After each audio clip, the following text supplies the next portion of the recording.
boys and girls. It is Monday, March 30th. It is the first day of our learning from home experience option. So I just wanted to kind of continue with our morning meetings, and I'm going to go over a little bit of information. I'm going to show you some things on Schoology on the computer, and then I have some different questions and answers that I've had some parents ask me. And I did respond to those parents, but I thought I'd include it in a video so everyone could see some of those answers. So I am very happy to be here Monday morning, getting us started with our new school activity. And like always, these are optional events and optional things we are working on. So what I'm going to do is I'm going to change my computer screen around a little bit so you can see what a sample student Schoology page looks like. So I'm going to share those screen, and here's a sample page of what it would look like when you log on to Schoology. And when you log on to Schoology, I suggest probably the best way for you to get to Schoology is probably through the K5 Falcons page, and that's under the quick links page in the school district's web page. And if you bookmark or save the Falcons Nest page, that's probably the easiest place to navigate, because that's what you're used to from us using in the classroom. So when you're here on the Schoology page, you'll see the picture I took of the class like the first couple of days of school when we all got our pride shirts.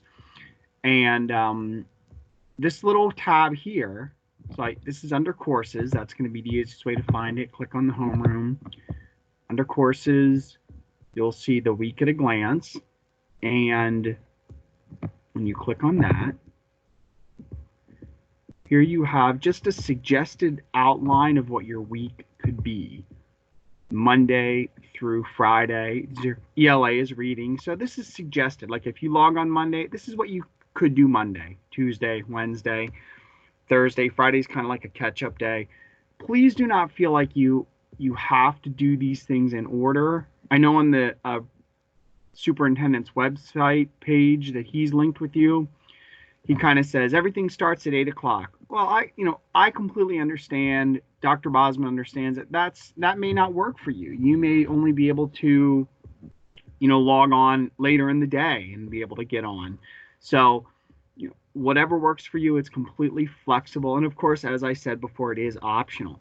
Now, if you look up here on the chart, nowhere on here do you see any spelling time. However, if you go to your Spelling City app from the Falcons page, I do have the list of spelling words up this whole week that go along with the story, How My Family Lives in America. So what I'm going to do is I'm going to scroll back up to the top of the page. I'll click here on the homeroom. That'll take me back to the home page. And here it says week of March 30th. This is where you will find your different subject areas. So here's math. Here's our reading. Of course, here's the 2 science lessons are split up by different days, and social studies. So today, I believe the reading activity, if you click on it, I have Monday. It says, if you have your reading book, please read the story How My Family Lives in America. If you don't happen to have your book, here is a YouTube link where you can hear the story. And if you read the story, go back and listen to it. That's a great review. And then down here in the discussion, if you can, there's a quick little question for you to type an answer in, if that's something you want to do. And if you have a brother or sister in another class and they're in a 2nd grade class or in another 3rd grade teacher's class and you want to do the activity they're doing, that's great. That's excellent. You can do that instead. As I said before, I'm not keeping attendance. I know over here you see a tab for grades, attendance. Those things are not being great. I am not keeping attendance. There's no grades at all. And I'll explain to your parents more about that later. So here's a quick link to my office hours, which are from 9 to 11. And here's a link to Spelling City. And everyone will have a tab that says instructional support materials. That just gives you a little bit of a link to your other teachers. If you have another teacher that supports any instruction you do, it could be a reading, it could be an occupational therapy, a physical therapist, that gives you links to those teachers. So if there's any help or support you'd like from them, because those teachers are there to help you also. So what I'm going to do now is I'm going to click back to the video. So let's click right back here. And I'm going to turn off the sharing screen. Okay. So hopefully that gives you a little bit of review of some of the things you're doing. I am going to continue to do a daily message recording. I'm going to continue to do that for sure. I'm going to continue doing that Monday through Thursday for absolute sure.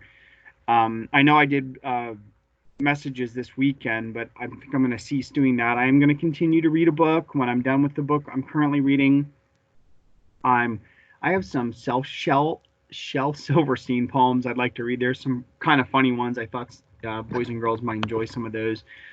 So I thought we'll continue to do that in the morning also for the boys and girls that are interested in that. And that is where we are right now. I'm looking into the possibility of, and it's going to take about a week to do, but possibly next week we could have a time, I'm thinking like one time a week later in the day where there would be a chat function to talk, where it would be more like a social time for boys and girls to talk to each other. But I need to do a little research on that with Dr. Bosman and see if that's something that's feasible and something we're even allowed to do. So that's really the end of the message that I have, mainly for students and student information. For parents, I do have just a few other things I was going to try to go over real quick.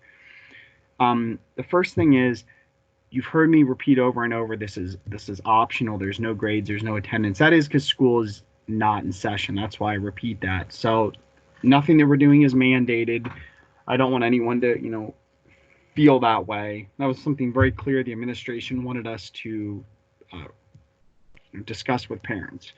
These are just educational opportunities. And if you're doing your own educational opportunities with your children, that's wonderful. Don't feel like you need to pile more on. Also, I know everyone's situation is really different, and the last thing we want this program to do is add a lot of stress or anxiety in a time where people are already very stressed and there's a lot of anxiety. So, you as a family decide what works for you. And if you're choosing not to participate in this, that doesn't offend me at all. I completely understand how really difficult these times are for people right now. So that was one of the things I really wanted to stress. So the other thing I wanted to talk about is whenever school reopens, and as of right now, I think the school reopening date is set for sometime in April 7th, something along those lines, April 9th. That's changing on a day-by-day basis. And I know even our own superintendent is only getting notified of things a few minutes before he shares it with the public.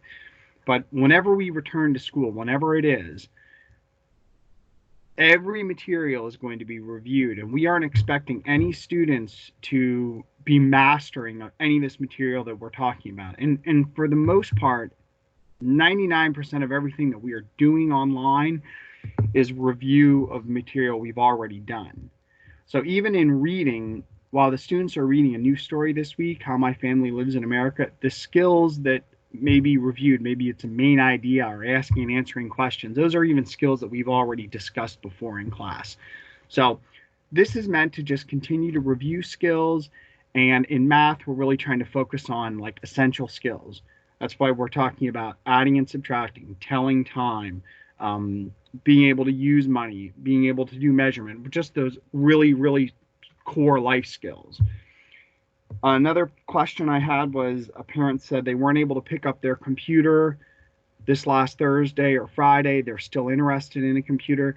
The superintendent said they're looking into the possibility of maybe having some more computer handouts. I know I'm in York County. We're locked down now, so they wouldn't even be able to hand them out right now in York County. I know that's not the case in Lebanon, but that's an evolving situation too. I also had some questions about personal materials, students' personal materials in the classroom. As far as I know, the classroom is completely locked, so I can't, they're not allowing anyone to get in. Everything will be saved for students. They're not going to get rid of anything. I mean, I couldn't imagine that the district would decide to get rid of anything. So even even if materials aren't able to get picked up until next school year, I would think that they would just be saved for students. Like we could write student names on materials and box them up, and then students are able to come and get it. So those things are going to be there. Same thing with jump rope for heart prizes. I would think they're just going to be stored for students. If I'm going to look, I had a parent ask about book orders. I'm going to look into book orders. I think there is a way that I can send out email information, and parents could order book orders. Everything could be done online, and I know Scholastic is shipping them right to students' homes. One student had a book order in process when we closed schools. I am looking into trying to get that book order sent right to that student. I also have a book for a student. It's physically in the classroom. That student was not there at school on Friday, on March 13th. That will get returned to that student as soon as school returns. And in the case that that student would move, I can get if the parent shares the address with me, I can make sure I mail that book to them. So those are the biggest things that I wanted to discuss. If you're having tech issues, if you're having questions logging on, I can do my best to help you. I can be emailed to my school email address, but I have a phone number for tech support in the district, and I'm allowed to share this with everyone. The number is 717-389-1900. So 717-389-1900, and that will take you to the district tech support. And they'll do their best to help you with issues. I know, like I said, everyone's technology, maybe there's no technology at home too. So if you aren't able to, if you're interested in doing something during this time and you don't have access to any technology, and maybe somebody just shared this information with you, biggest things I would suggest are just kind of the basics. If your child wants to read a book, talk about it. If they're with math, it's always telling time, adding coins, memorizing the multiplication facts. I know I say this all the time, but the fourth grade teachers always tell me that if the kids have all of their multiplication facts memorized, and I'm thinking like the zero facts all the way up to nines. Those are usually the really big ones. If they have those memorized, it'll really help them in fourth grade, especially when they get more into division. I know there's a lot of decimals in fourth grade. And as I said before, everything that we're missing right now in school, it's going to be taught in fourth grade. It's going to be reviewed. And I don't exactly know how that's all going to look when we return to school, but I know that administration is already planning those things. So as we move forward, please email if you have any questions. I'll do my best to help you, and try to find your own comfort level with whatever you decide to do with your children. Thank you very much, and I really appreciate all the support from the parents that I've heard, the feedback that I've heard, and I really appreciate everything that all the parents are doing. This is just such a crazy different time, and thank you very much. Bye.